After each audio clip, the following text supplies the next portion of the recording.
The opinions expressed by the host and guests in this show are not necessarily the views of Children's Health Defense.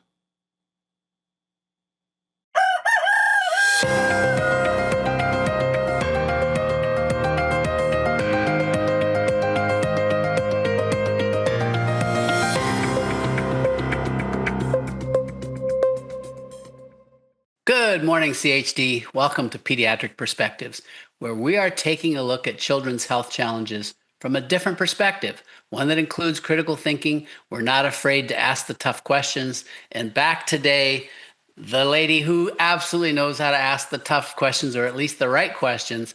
Welcome back, Polly Tommey. You get the reins. You get to interview me and put me on the hot seat. We're going to cover unvaccinated immune systems and some things that are in the news.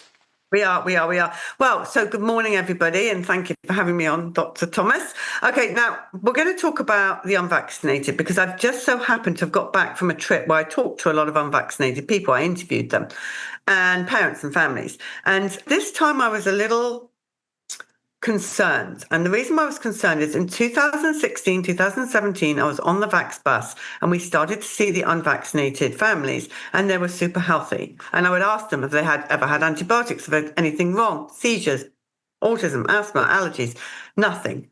This time, 10 years on, we are starting to see some problems in the unvaccinated. So I wanted to talk to you about that and how really we're not out of the woods because we don't vaccinate in this day and age with so much poison around us from the food and everything else.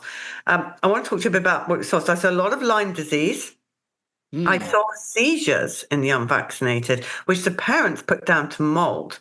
I also spoke to a family, super crunchy family, totally unvaccinated, whose child was diagnosed with leukemia. And I've never seen cancer in the unvaccinated until this interview.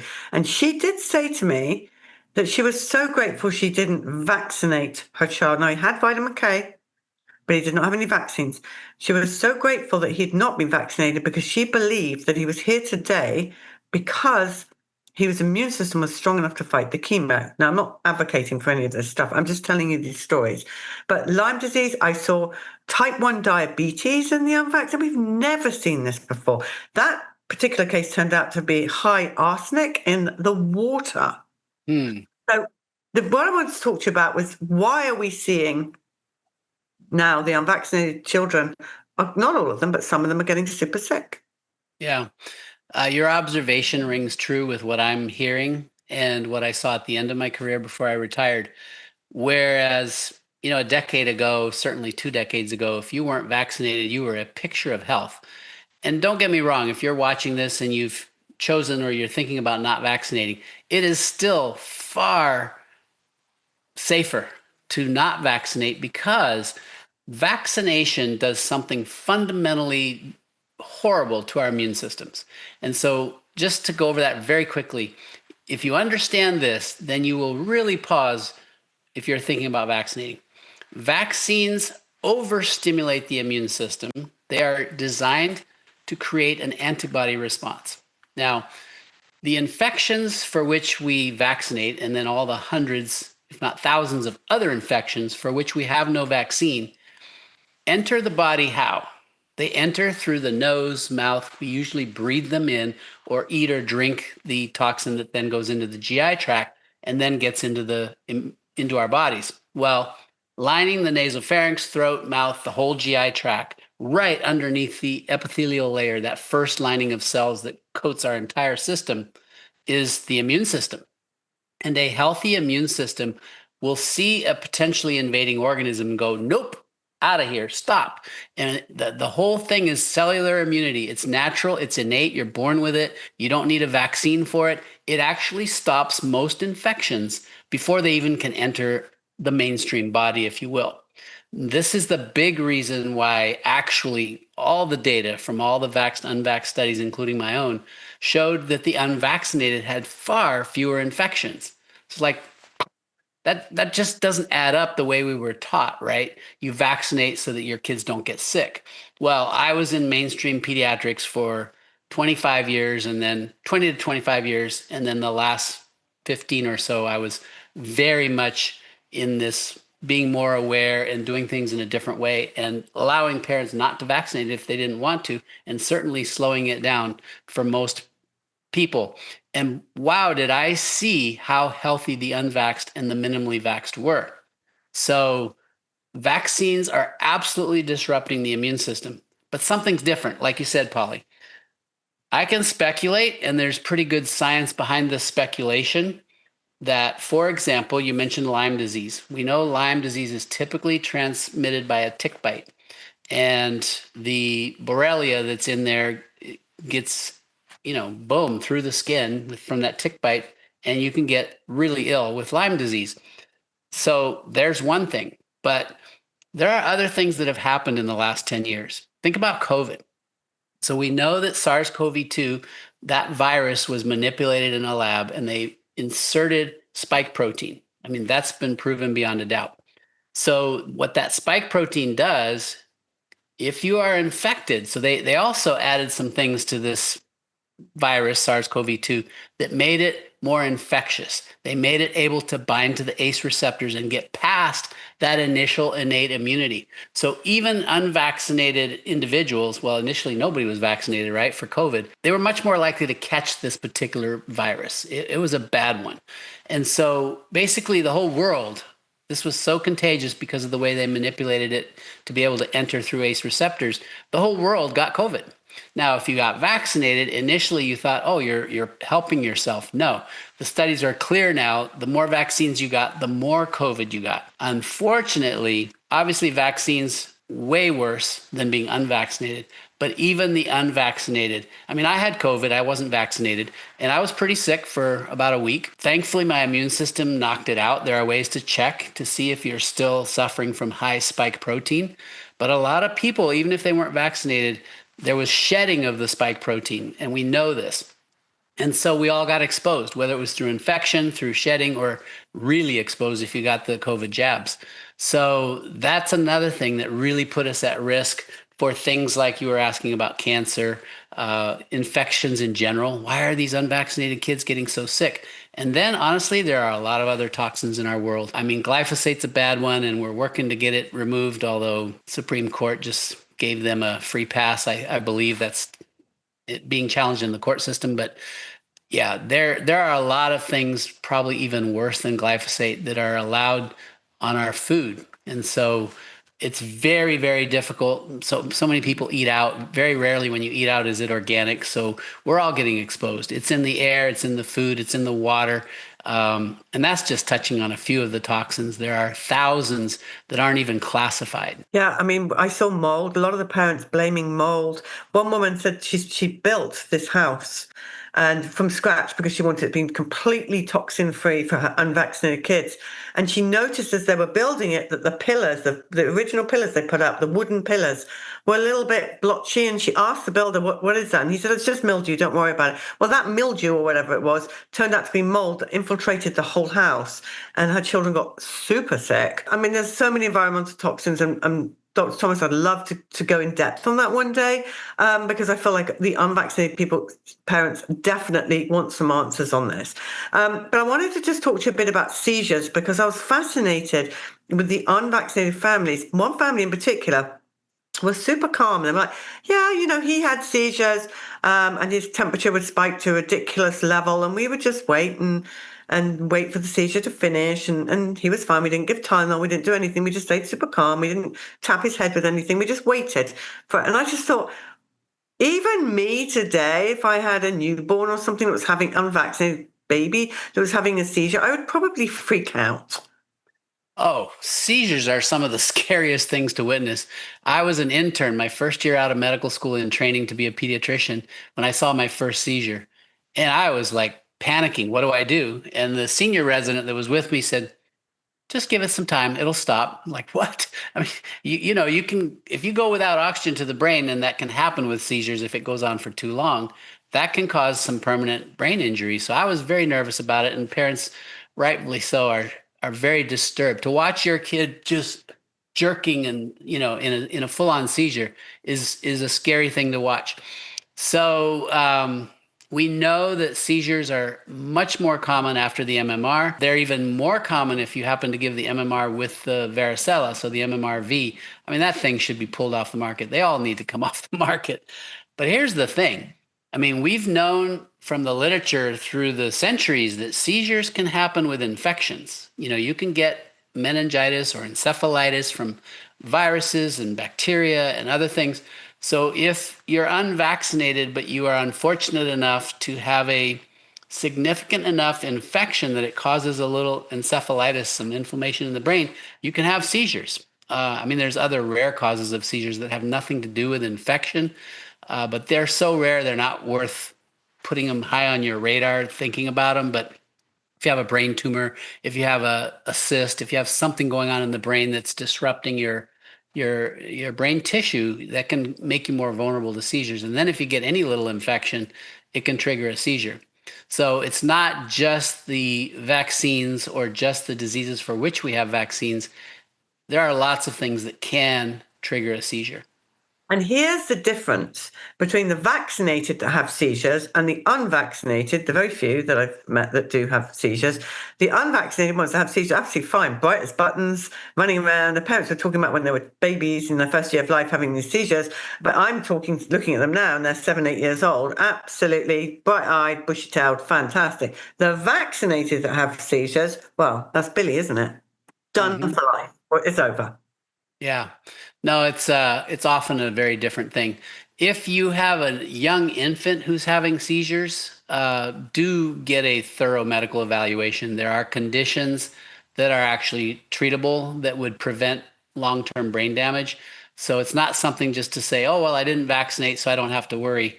Much as we sometimes worry about mainstream medicine, they can help you rule out some of the serious causes that are not infection related, not vaccine related, but that for which there's something we can do, especially those that are involved with metabolic conditions, where if you avoid certain foods, for example, your kid will be fine. I mean, you just have to figure these things out. Yeah, and to a degree, there's got to be the parents' genetics to some, they say that the firstborn child, the mother's toxins, that's basically the mother's best way of detoxing herself is to have her baby. So there is offload from the parents, surely. I don't know, I'm not a doctor, but it's what I see from the parents. Often is the first child, vaccinated or not vaccinated, that has the most issues. I'm sure that's got something to do with the parents. Yeah, no, you bring up a very good point. And the other thing is pregnancy, the uterus that's holding and feeding your baby also, just as you pointed out, Polly, acts as a detox, right? It doesn't filter out just nutrients to the baby, toxins stay with mom. No, the job is to just get everything to the baby. And so the baby is getting that extra exposure of toxins. That's why it is so important, parents, when you're pregnant, you don't eat big fish because of the mercury content. You got to really watch your own diet, your water, everything you're ingesting. Take a careful look at your medications. There are a lot of things that you can do to improve the odds that you will have a healthy baby. Yeah, mainstream medicine will tell you that it's okay to have the DTaP, the flu vaccine, the COVID shot. Even though HHS has said, no, it's not okay to take the COVID shot. Mainstream medicine disagree with HHS and absolutely must have that. And by the way, maybe you have an anti-D or whatever they call that over here, with the rhesus negative or positive or whatever it is. That we found out has caused unvaccinated babies whose mothers have had that. We've seen huge problems. Now, I'm not saying you don't do these things. That's a tricky one. You've got to figure that one out. But I feel like it's become awfully fashionable to have the Rogan vaccine these days. Yeah, it's not without problems, as you pointed out. If I'm not mistaken, it has a large amount of aluminum. That's not a good thing. But all these vaccines they're now saying are safe in pregnancy. It is absolute insanity. Every single infection, and for sure vaccines to a much larger extent, cause immune activation. And if you overactivate the immune system while you're pregnant, you are putting your baby's brain development, if not life, in harm's way.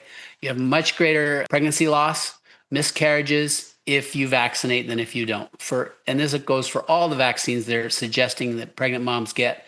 So it is absolute insanity how the obstetricians Well, I know how it happened to the pediatricians. We got indoctrinated, and over time, we were taught and taught and taught and misinformed to the point where we accepted, oh, they're safe, when they're absolutely not. It's one of the most dangerous things you can do. And one woman actually did write to us, and she said, I get the whole Tylenol thing, but when I was pregnant, I had the most severe headaches you can imagine, and I had to take Tylenol. Her child is still not talking. I'm not saying these are associated, but has to be other things you can do for an excruciating headache when you're pregnant, and take Tylenol. Oh, absolutely. And it could be that the hormones are way out of whack. And so if you see somebody who really knows how to naturally manage hormones, this could help. You can do curcumin, mix it up with some honey. There are other measures to help with pain, and definitely no Tylenol. Acetaminophen is, if you're pregnant or early infancy, it's a disaster, absolute disaster. Okay, I want to go back and talk about the immune system, because one mother said to me, she's just took me aside. She's like, look, my husband got sick, and then my 5-year-old boy did not get sick from this sickness. But my 2-year-old girl, all these kids are totally unvaccinated. My 2-year-old girl and my 4-month-old baby are both super sick from this virus. Why is my 5-year-old just not getting it? And I was like, my educated guess from just interviewing people is there must be stages of immune development when the immune system kicks in a bit more and kicks in a bit more. Dr. Suzanne Humphries doesn't want us flying on planes for 18 months because of the immune system. So I don't know. What's the answer to that? Why is the 5-year-old really? But that 5-year-old, when he was 2, would get those sicknesses. But now he's 5. He's like just running around, not getting them. Yeah.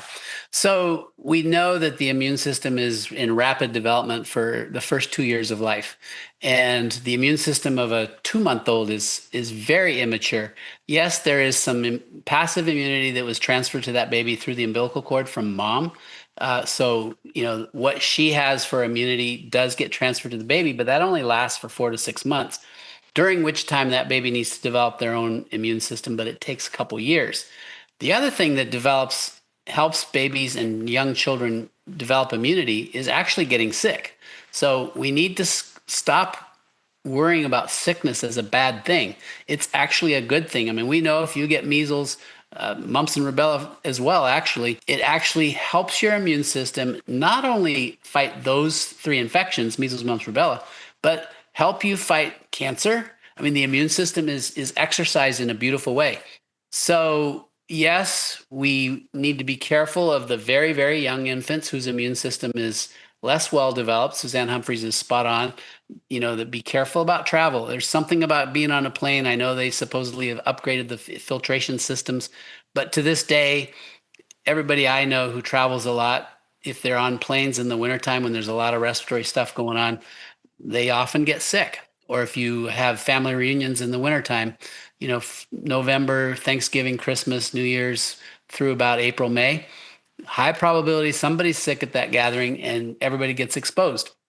If you're super young and your immune system's not quite as robust, you haven't been exposed to as many things, you're more likely to get sick.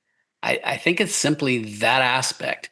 And we don't need to fear fever. However, very young children, if they have very high fevers, 103, 104 or higher, that would be your 39, 40 degrees centigrade kind of fevers.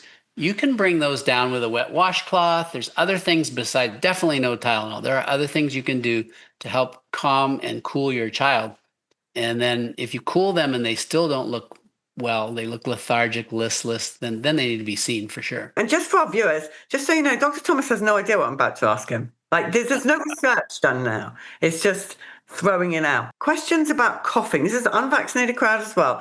So again, in the younger 1 to 3-year-olds, they're all saying that from 4 or 5-year-olds, they're so much better. When they get a cold or flu or whatever you want to call these young things that they're picking up, it's the cough and it's at night. And so the question is, they're not going to give Tylenol.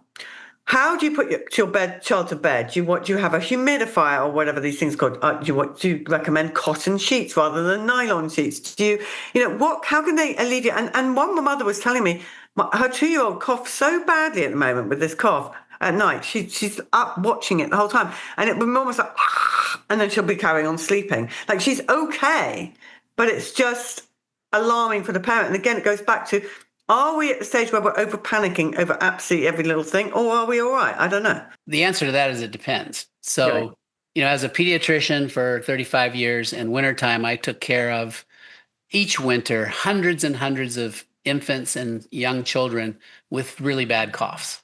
And so, if you're trying to figure this out as a parent or as a doctor, it's okay. What's causing this cough? Because if you can figure that out, maybe there's something you can do to help. I mean, yes, you can humidify if it's a very dry cough, like a croup, that kind of breathing. Moist air absolutely helps. Sometimes the kid has so much secretions that lying flat makes it worse. They need to be propped up a bit or held. There are things you can do to help with that cough, but knowing what's causing it or having a good sense at least can really make a difference. Example, what if it was pertussis, whooping cough? Well, a very small percentage of especially young babies under 12 months of age with pertussis, it can be dangerous. You could end up in the hospital. It rarely kills, so you don't need to worry about that. And the vaccine is not making a dent hardly on whether or not it helps your outcome. In fact, we know that those who are vaccinated end up having pertussis more often. Suzanne Humphries has put up a protocol for the vitamin C to use with pertussis. It's amazing. It helps. But if you have a healthcare provider that's helping you with this, they're going to be vigilant to, is your infant at a point where they need oxygen? Well, if their lips are turning blue and they're lethargic, they need oxygen probably. So there's things you can do to assess the severity, and almost all kids will get better with just support, but we need to figure that out. If they happen to have RSV, respiratory syncytial virus, unless it was an extreme preemie who has ongoing lung or heart issues, you don't need the RSV products that they're trying to push, their immune globulin products. No, your baby's going to be fine. They're not going to die, but it's good to know because the RSV cough is kind of like an asthma cough. It's a prolonged exhale, kind of this wheeze, if you will. And those kids will cough. They get worse for the first few days. They sort of bounce along at their worst for about a week, and then they get better over the next week to 4 weeks. I mean, they're sick sometimes for a very long time. And you just need to make sure they're not headed in the wrong direction. So if you're completely new to taking care of babies who are sick, you want to have a healthcare provider that can guide you and help you not panic. You generally don't need to panic. You just need to know when they're severe enough to need extra help. All right, let's talk about what's in the news. Ebola. Apparently, we're going to be very frightened again. Oh my gosh. I never watched the news. And last night I was watching, it was BBC Financial. I never watched that stuff. I don't know why I turned it on. Here's this big alert about Ebola, and there's this Bundibugyo strain of Ebola out of Africa. I forget if it was Congo or exactly where. And they were touting this new vaccine. It's already in just weeks. They've created this vaccine, and they're starting the trials. They're looking for 200-300 healthy young adults from age 20 to 60 or something like that. And then they're going to rapidly do this trial, try to figure out if there's any side effects. And they even mention on there, it could have similar problems to what happened with COVID because they're using that same platform. Surprise, surprise. mRNA technology, they can create things quickly, but they'll never do adequate safety studies. And mark my words, if they come out with a vaccine like that, it will have almost certainly the same side effect profile problems that we saw with COVID. You're going to have myocarditis. You're going to have immune disruption, and probably all the things that go along with that. Increased cancers, increased sudden death, all sorts of issues. Now, here's the thing about Ebola.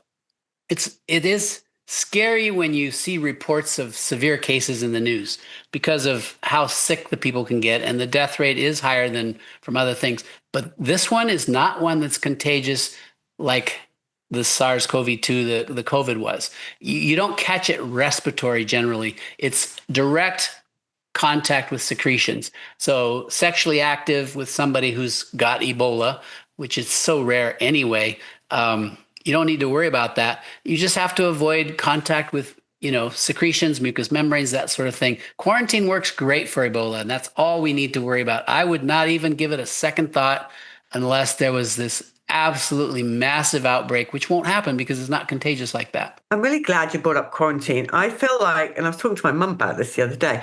I was like, Mum, when we were younger, if we had anything, I mean, not the common cold, like just a bit of snizzle, that was fine. But if we were sick, we had to stay in our rooms in bed. We were not allowed to even play with our sisters and brothers because there was just like some kind of quarantine. It was impolite to go out to the shop with a sickness, impolite to go to school with a sickness. We've lost that now. Like you see people super sick on planes. I mean, really sick. You shouldn't be on a plane. Yeah, no, absolutely true. And the other thing is with Ebola, there are things that will probably work. There's an antibiotic or an antimicrobial called nitazoxanide, and there also have monoclonal antibodies that would work if you happen to somehow be the unfortunate one that somehow got exposed to others' secretions. It's not a death sentence at all. There are things you can do. Cod liver oil and high dose vitamin C. Always helpful if you need to help combat infections and boost your own immunity. So it's not one to fear. It makes great headlines, though, and fear mongering that they love to do, especially as soon as they start fear mongering, you can just think automatically they're making a vaccine. Well, now you know they are making a vaccine. Money. Yep. So they're going to rattle up the fear mongering, and you just have to turn it off, go take a walk in the woods. It's not going to get you. Right. Now, what about cyclosporine infections? That's sort of in the news, right? Yeah. So, I never saw a case that I was aware of, so it's not something that I have personal experience with. But this is I believe it's a single-celled parasite that will generally get to you randomly. We have outbreaks every summer in fresh produce. So cooking will eliminate it. So if there was an actual massive outbreak in your town, I would probably temporarily avoid fresh produce until that goes away. Certainly if you have high risk people in your household, but cooking will eliminate it. Washing your produce can reduce the risk. They're making a huge deal out of a few thousand cases. I think July 9th, there were 843 confirmed cases in the US, 86 hospitalizations, no deaths. And it's been reported in 31 states. I think it was Michigan alone just the other day, a couple days ago, reported 2,600 cases. So, that's some cases. You're going to get bad diarrhea. You might get fever. It is, something that can be treated if it's severe and you've identified it. Trimethoprim sulfa, which also goes by the name Bactrim and Septra, which we like to avoid antibiotics, and you should. But if you had a severe confirmed case there, it's treatable as well. But really the management of this is hydration, like all intestinal infections.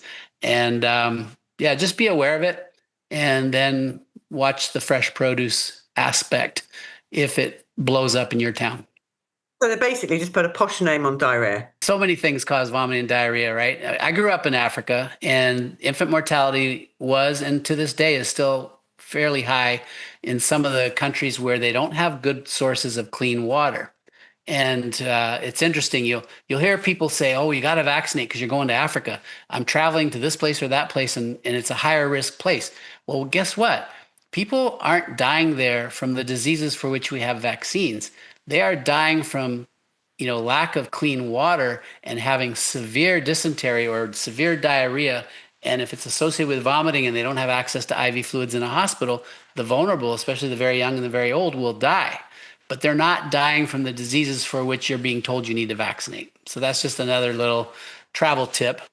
You don't need to panic. Just make sure you don't drink contaminated water. Common sense, no fear. Dr. Thomas, thank you again for an amazing show and your education. Oh, thank you, Polly, for coming on and hitting me with your questions. I always enjoy the time together. And afterwards, I go, I guess I did okay. Just let everyone know quickly where they can get VaxFax. I just really do want those young parents to get that book. VaxFax is available at kidsfirstforever.com. And if you want a personalized signed copy, go to vaxfaxbook.com. So kidsfirstforever.com or VaxFaxBook. As always, tune in each week. I enjoy spending my time with you. Thanks for watching. I'm Dr. Paul.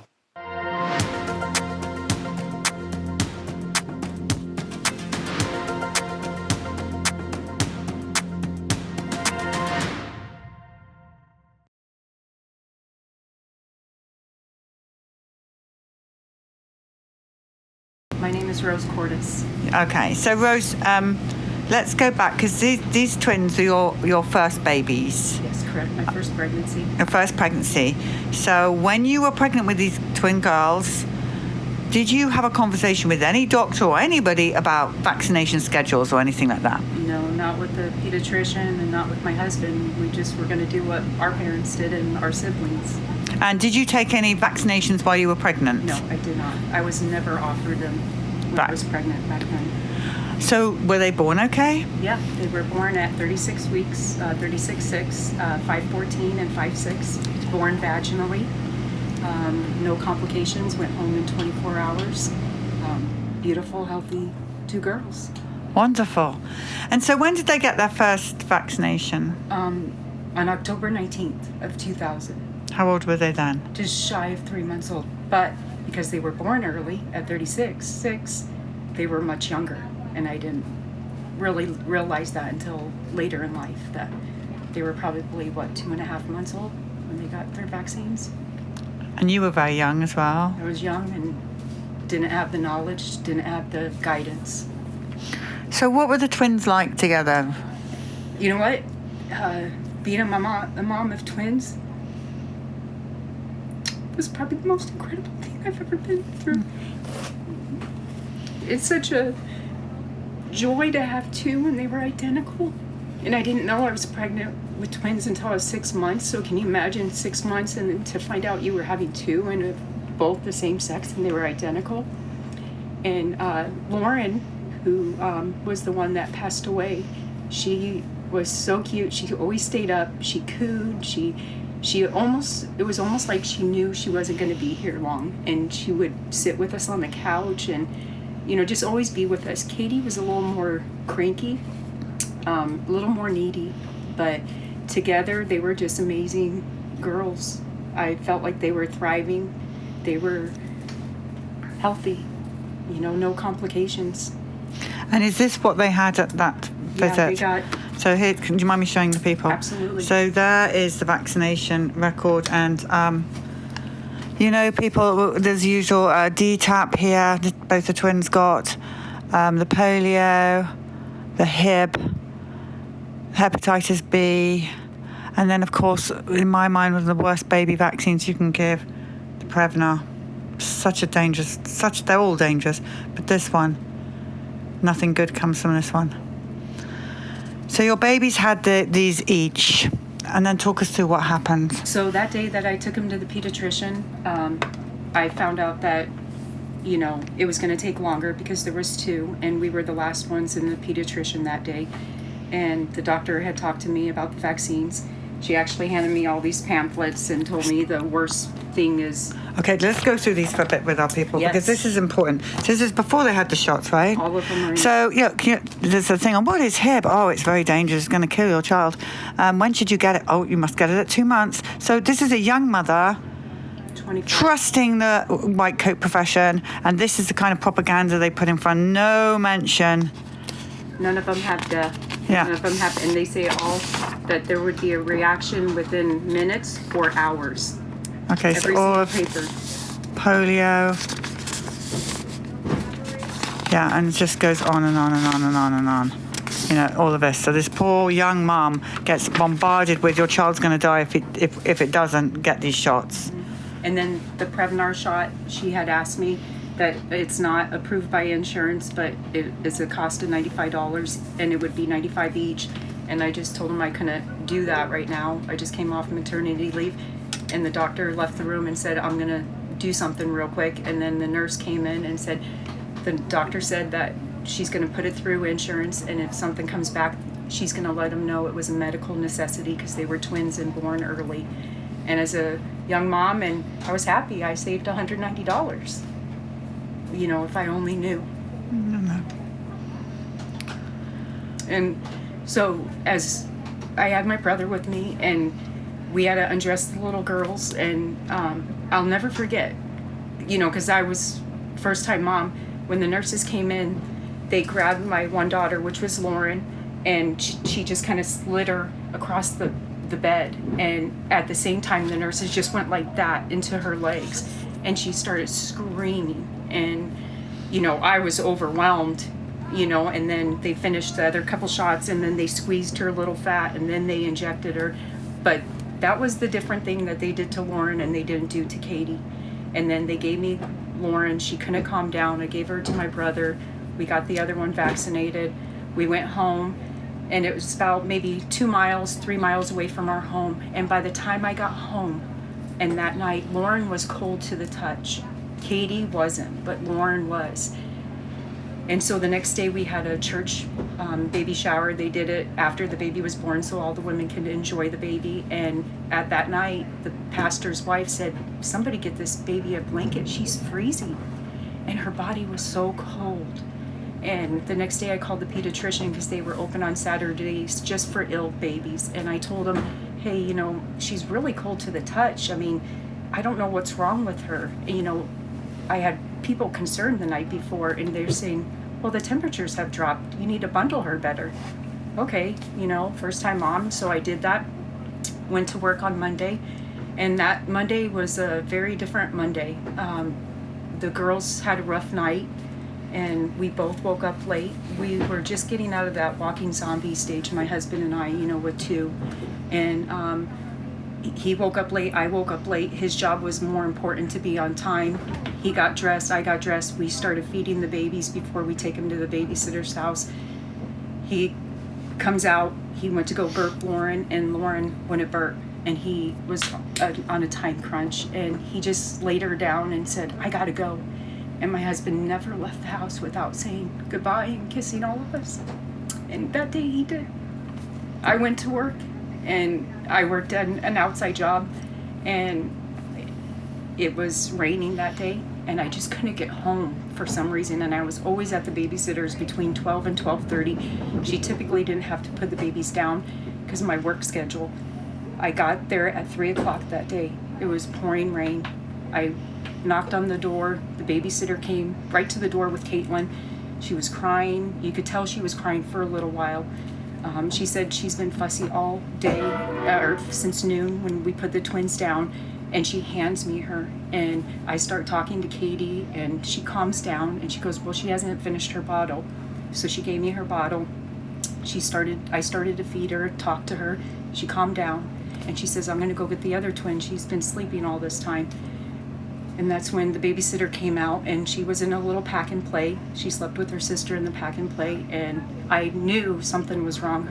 She used to sleep with her thumbs tucked in like this, and her hands were above her head like this, and you could tell her body was gray, like she was gone. And we laid her down, and she started CPR. The daughter called 911. I started CPR, and I don't know, I actually tossed Katie on the couch because I was feeding her and went down to do CPR, and I don't know what possessed me, but I left the house. I ran out and ran in the rain, and next door to me was my grandma, and I banged on her door and said, Lauren's dead, Lauren's dead. And grandma came out, and I could hear the ambulance coming, so I started running back, and I just collapsed right there on the street. And it was like I was numb. I don't know if I was going crazy or what was happening. And all of a sudden this car was coming, and all I could see is these bright headlights coming right towards me, and I'm on my knees just crying, not knowing what was happening. And then all of a sudden I feel this arm touch me, and it was my neighbor. He came out, and how he knew, but he picked me up. We went to the house. Of course the paramedics came in, and right away they knew, because her body already had rigor mortis, they had just taken her straight into the ambulance.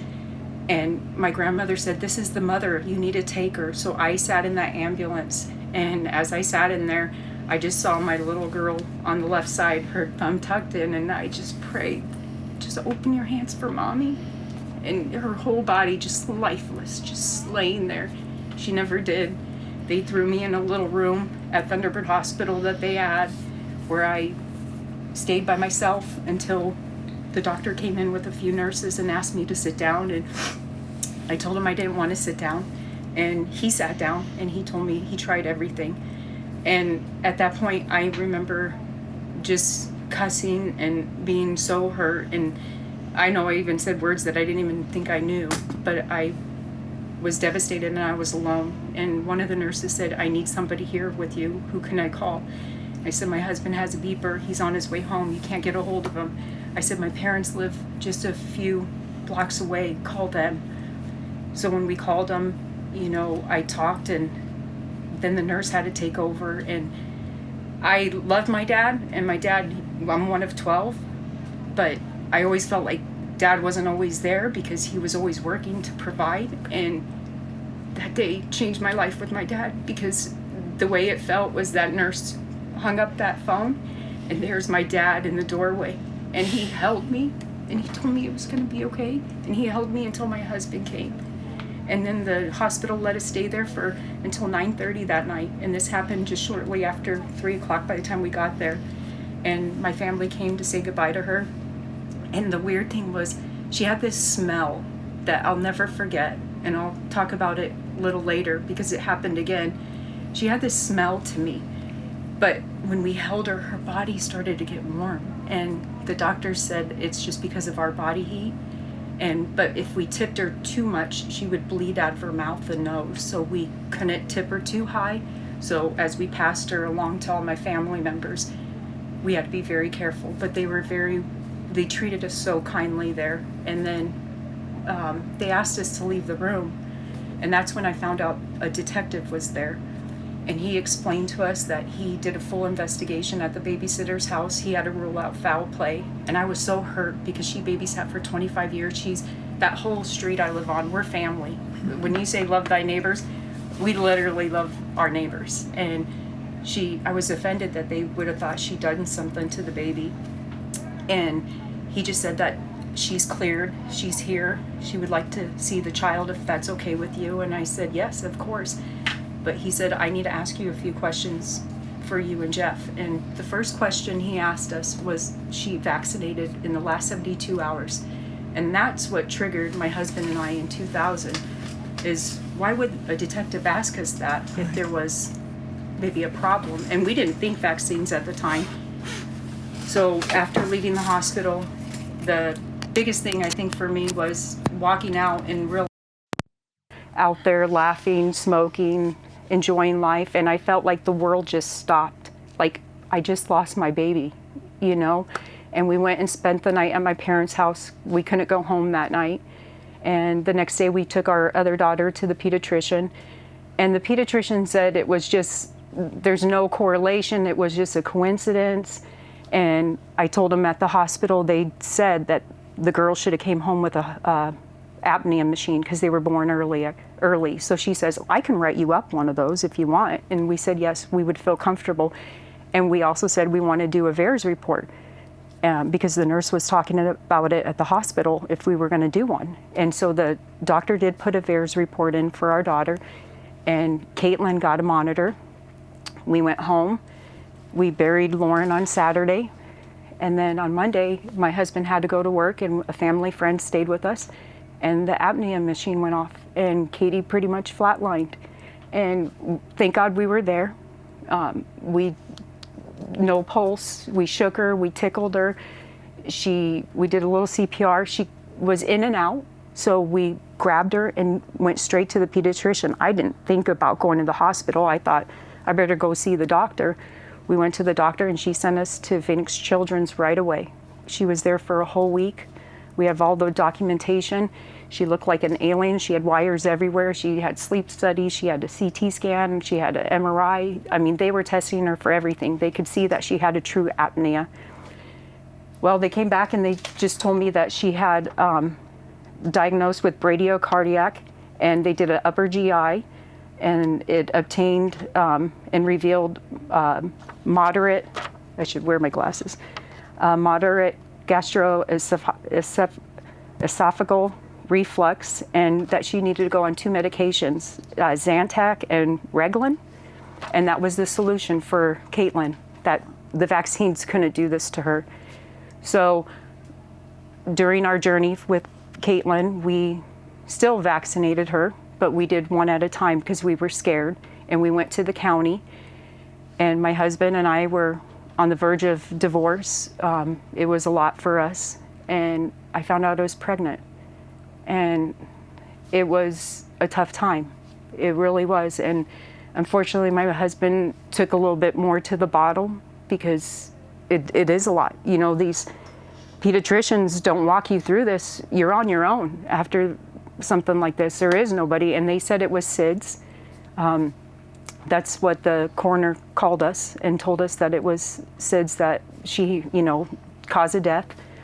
And anyways, we started vaccinating Katie one at a time, and then I got pregnant with Kelly, and same thing happened to Kelly.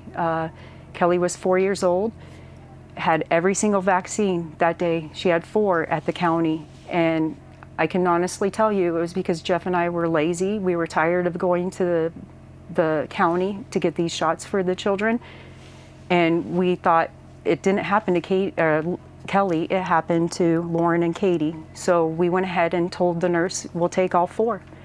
And the next day I went to work, and we had a 17-year-old babysitter because we gave the other babysitter off during the summer. And she called me and she said, Kelly's having a hard time breathing. And I said, well, Allie, I'm not there. What were you guys doing? And she says, we were playing outside, blah, blah, blah. And I said, listen, I'm going to be home soon, put a movie in, and I'll be home, you know, and I'll look at her. Came home. There was nothing wrong with Kelly. Kelly was happy. She ate. She did everything. Next day, went to work. The minute I went to work, I just got out to the street, and the babysitter called, and this time she's screaming and crying and frantic. And I said, Allie, you need to calm down. I said, what's going on? And she goes, Kelly can't breathe. And I said, Allie, listen, does she need medical attention? And she said, yes. I said, I know Uncle hasn't left next door. I'm going to call him, but I need you to hang up with me. But if she stops breathing, you need to give her CPR and you need to call 911. And she said, okay. My uncle came over. Now, at this point, right, I have Caitlin, who's 4, Kelly, who's 4, Katie's 5, the oldest one, and then I have a 2.5-year-old. My uncle grabs all 3 kids, throws them in the car, no car seats, and rushes to Thunderbird Hospital, where Kelly was injected with steroids because her airway was closing. For 5 days, we had to take Kelly to get an injection so her airway would stay open. No one talked about it again. So we still separated all of our kids' shots. Then our son David, he was in the 6th grade. He received 2 shots, and it was about a month and a half before he had this episode. We were at the mall. He all of a sudden just collapsed, and he was gray. He had barely a pulse. I laid him down. The paramedics came to Arrowhead Mall. They started working on David, and then they sent out some code, got him on the gurney, and for the second time in my life, I sat in the ambulance looking at my son's left side of his body completely lifeless as they worked on him. And I thought, God, you can't take another one from me.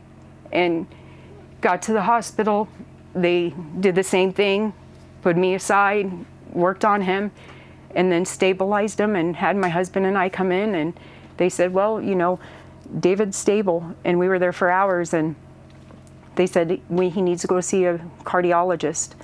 And so I called Phoenix Children's Hospital here, best in the valley, and got an appointment pretty quickly. And the cardiologist did all his tests for David as a sixth grader and came back and said, Mom, this is totally normal. Boys do this. It's their hormones. This is okay. And I had 7 brothers. None of my brothers did this. And he went by ambulance. His heart rate was in the 20s. How can you say this? And so David went on his way. David became a soccer athlete. And then this day, I'll never forget again, September 7th, 2019, David had 1 shot on September 3rd. And he had a soccer game on September 7th. Went to his girlfriend's house in Chandler.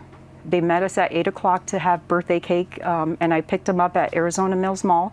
We were standing there across from each other at their cars. So there was my husband, my 1 daughter, Caitlin, that was the twin, his girlfriend, his girlfriend's mom, the grandmother, and we were all just having a conversation. And David started to say he didn't feel good. And so he went to go sit down in the car, and the mom said, well, we were just watching a movie all day long. He's had plenty to drink. We ate. We didn't do anything except stay inside. And he sat down in the car, and then he came back. He came back, and now he's across from me. And he's 16 years old, a soccer player, strong kid.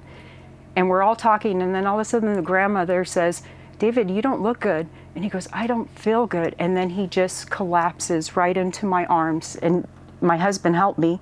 And yes, Arizona's hot in September, but I knew the asphalt wasn't going to burn him, but it was warm.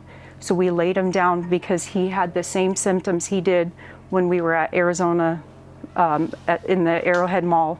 So we lay him down. Pulse is barely there, lethargic, gray tone, in and out. We call 911. The minute the paramedics got there, the first thing is, "What kind of drugs does your son do?" That's all that their concern was. And we're like, "My son doesn't do drugs. He's an athlete," you know? So they kept working on David, doing EKG after EKG. Finally, they got him stable enough that the paramedics said, "We're going to lift him up, put him in the car, and then we're going to reassess and come back with options for you guys." So my husband and I were with the group, and then the code comes out, the gurney comes out, and there goes David on this gurney, headed to the hospital. His heart was plummeting down. Everything was happening all over again. Went to the hospital. We were all there for hours. They stabilized him. Sorry, he has to go home. He's stable. Okay, this is the second time. What's wrong with this kid? And they would not admit him. They told us again, go to the cardiologist, thinking, let's go to the same one. It happened before. He's got to figure it out. So the cardiologist did all his testing again. He came in the room and said the same thing to me. He said, "Rose, I told you this is normal for boys." But then he had the guts to look at my son in his eyes and say, "David, you're old enough now. When you get this feeling, I don't care where you are. If you're on a soccer field, you are in the mall, you lay down horizontal on that ground and let that blood flow from your head to your feet." And I thought, I'm done. There is no explaining what happened to David. So David never got any more shots. He's at college in California as a D1 athlete, and COVID happened, and we had to tell him, "David, at this point, it's just money. We'll figure out how to get you out of there and you come home, but you cannot get it." And they honored it to that point, and he never got the shot, but he had to follow all the protocols. If a boy came with, COVID, David was the one that had to be quarantined too, because there was protocols, because he wasn't vaccinated. And it just broke my heart that, during this journey, the doctors, the pediatricians, Big Pharma, you give these children these ingredients that I spend the time looking at appliances, looking at the box of food and seeing what's in it, but I never took the time to see what they were injecting into my children. And, to lose one child and then to have 3 other potential, and to keep thinking it can't be the vaccines, it's got to be our DNA. And then my sister during COVID, that's when I woke up. In 2019, she got Ty and Charlene Bollinger's The Truth About Vaccines, and my husband and I watched every video. And we knew in our heart the whole time, but when you go, you're going to hurt other children. This child's going to die.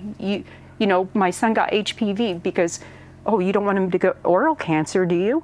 I mean, the fear tactics they use to you, and as a parent, all you want to do is keep these children safe and protect them. And I always thought I was doing the right thing.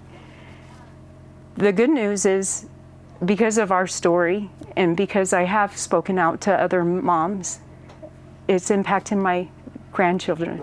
And that's the hope I have for the next generation, that it has made a difference. My grandchild is not vaccinated, has had nothing, had a natural birth in a birthing center, no eye cream, no Hep B, no vitamin K, no epidural, there was nothing.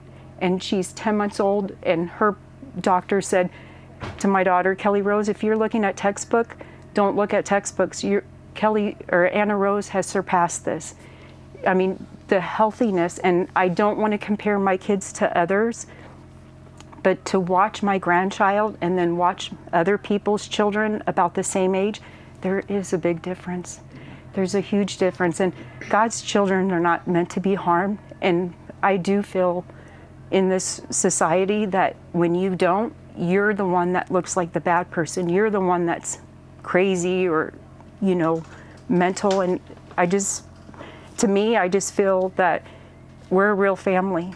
And 4 out of 4 children, you explain it to me and you do the timeline, and it all links back to the vaccines.